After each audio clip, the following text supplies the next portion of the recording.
శ్రీ గురుభ్యో నమ.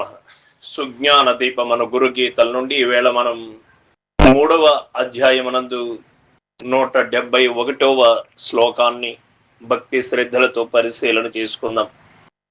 నిత్యయుక్తాశ్రయ సర్వ వేదకృత్ సర్వ వేదకృత్ స్వపరజ్ఞానదాతా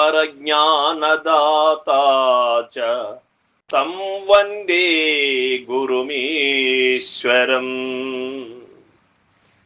ఓ పార్వతి, శాశ్వతమైన యోగం ఆశ్రయించి ఉండెడు వాడును, సమస్త వేదములను నిర్మించువాడును, సమస్త జ్ఞానమును గలుగుజేయువాడును, జీవేశ్వర జ్ఞానమును సంగడి వాడును ఎవడో అట్టి ఈశ్వర స్వరూపుండగు సద్గురువును గూర్చి నమస్కరించుతున్నాను అంటూ ఉన్నాడు పరమేశ్వరుడు.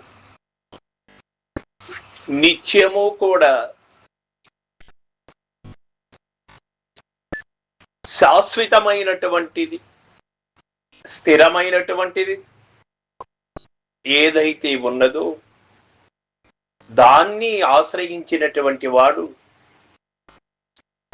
సమస్త వేదములను తానై ఉన్నవాడు, సమస్త జ్ఞానములకు తానే మూల కారణమైనటువంటి వాడు, జీవేశ్వర జ్ఞానమును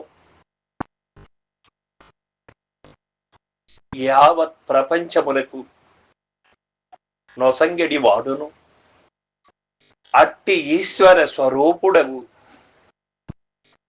సద్గురువును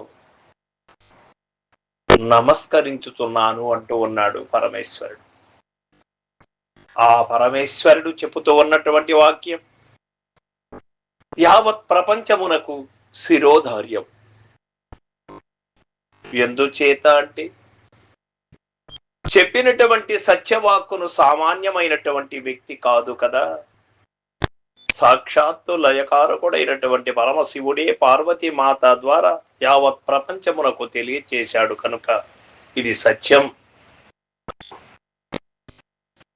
గురు స్వరూపాన్ని ఎరిగినటువంటి వాడు గురువే అయి ఉంటాడు, సత్యాన్ని ఎరిగినటువంటి వాడు సత్యమే అయి ఉంటాడు, ధర్మాన్ని ఎరిగినటువంటి వాడు ధర్మమే అయి ఉంటాడు. తానుగా శోభిల్లుతూ ఉండి దేదీప్యమానంగా యావత్ ప్రపంచమును ఎలుగొందింపజేస్తూ ఉంటాడు. అటువంటి గురువును ఎవరు అనునిత్యము ధ్యానిస్తూ ఉంటారు, అనునిత్యము అనన్య చింతతో ధ్యానిస్తూ ఉంటారు, వారికి ఉన్నది ఉన్నట్టు తెలియబడుతుంది, లేనిది లేనట్టు తెలియబడుతుంది.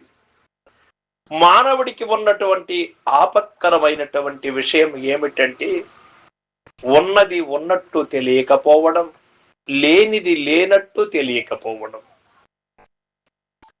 లేని దాని ఉన్నది అని భ్రమిస్తూ ఉన్నదాన్ని చూడలేక భ్రాంతికి లోనై జన్మములకు కారణమవుతూ ఉన్నాడు మానవుడు. ఆ యొక్క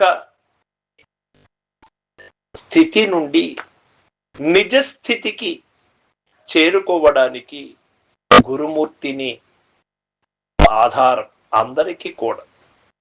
గురుమూర్తి కరుణా కటాక్షములు అందరికీ అవసరం అనే విషయాన్ని పరమేశ్వరుడు పార్వతీ మాత ద్వారా అందరికీ తెలియచేశాడు. సర్వం సద్గురు పాదార్పణమస్తు. జై గురుదేవ.